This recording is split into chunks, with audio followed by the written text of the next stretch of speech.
All right, I'll just say it. I'm a Generation X kid.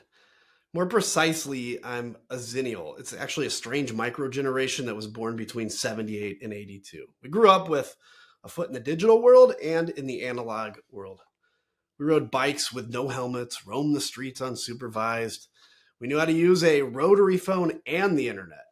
We lived through the whole just say no era. We inspected our Halloween candy for razor blades that, by the way, never actually existed.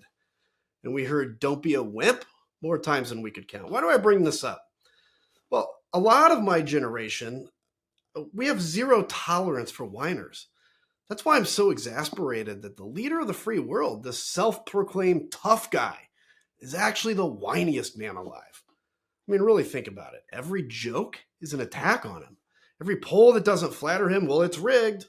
Every critic is a traitor. He's actually the most powerful person on the planet, yet somehow he's always the victim. If a comedian pokes fun at him, he pouts. If a news anchor asks a tough question, and he is the president, he claims it's unfair. He's actually addicted to grievance like it's oxygen. What he calls strength is actually just fear of being seen as small. For a guy who claims to be a fighter, he actually throws a lot of pity parties for himself. Real leaders don't whine. Real leaders don't play the victim every time something doesn't go their way. They actually stand up, they push through, and they lead. But imagine if past leaders had operated this way.